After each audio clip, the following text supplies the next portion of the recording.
independence, one thing we want to think about is controlling change versus crisis-induced change.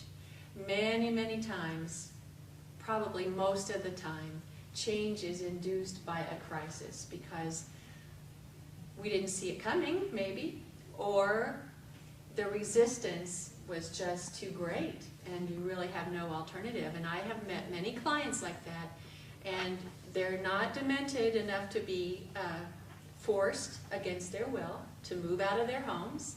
You know, they're not demented enough to be told they can't go to do the laundry in the basement, although you just are scared to death for them every time. I've had people say, I don't care if I die at the bottom of the basement stairs. This is my house, it's my life, and I have that right. And I say, certainly you do. If they're competent to make that decision, they can. Drives the kids crazy, but sometimes we have to, again, learn to calm ourselves, almost more than we have to work with our parents. So what are the advantages and disadvantages of waiting for a crisis-induced change? Some of the disadvantages would be, okay, mom's got to go to the nursing home, she's got to go today, who's got a bed? Okay, so she can't go to the nursing home she wanted to go to. It's not an option, maybe. I mean, you don't know what's going to be available on any given day when a crisis occurs.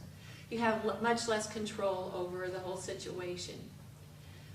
Are there any advantages? I always say, well, there's probably less guilt, or maybe there's more guilt. I didn't see it, I saw it coming, but I didn't do anything. Or I knew it would happen, but I just had to let her experience, you know, she wouldn't let me help her. She had to decide for herself. I'm not sure which way the guilt will come down, but I can tell you there will be plenty of it. So no matter which way you go.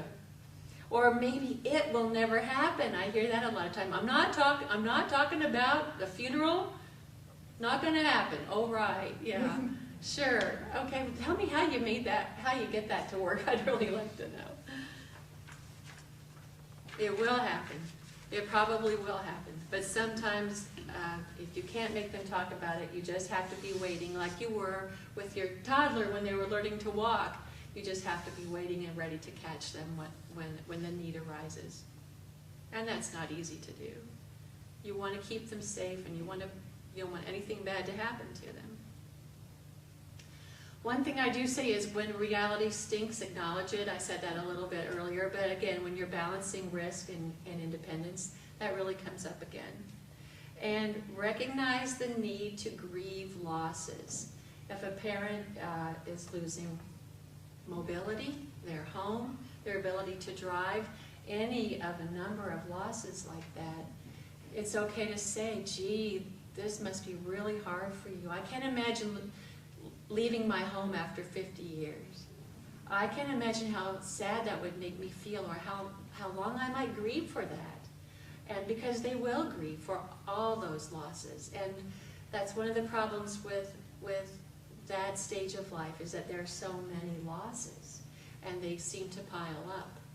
Now, there are two ways of looking at cumulative loss.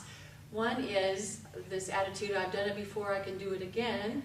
And the other is, it's the straw that breaks the camel's back. And it depends on the personality of the individual, really, which way that goes. I like to tell another story. My mom and dad are healthy agers, so I use them as examples all the time. They're 84 and 77, and they still ride their bikes 25 miles a day.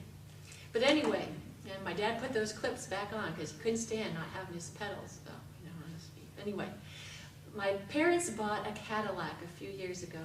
They never had that kind of a lifestyle. They were always hardworking, blue-collar, save every dime kind of people. And so, in their retirement, when they were able to buy a Cadillac, it was a really big deal. And my dad was so excited. I swear he thought the car could drive itself. You know, it does this, it does that, it does everything. But when I was talking, they live in Florida, and when I was talking to him on the phone, I could tell my mom was real sad. She was very withdrawn, quiet, and I said, Mom, what's the matter? Don't you like the new Cadillac? Well, yeah, it's fine, I like it, but we had to get rid of the minivan. I said, well, what's bothering you about that? Well, they ride a tandem bicycle. The bike won't fit in the Cadillac. That means we're not going to be driving off anywhere to take a great bike ride. It means this whole era of fun, that, you know, their hobby of 25 years is, they can't do it. They can't go and take the bike. So that's what the Cadillac meant to my mom, and it was a whole different meaning that it had for my dad. And unfortunately, but maybe it's kind of a two-edged sword, about a year later, or even less than that, my dad did think that car could drive itself, and he had a terrible crash in it and totaled it, and now they have a minivan. Turned out okay, I guess. It was a little scary at the time.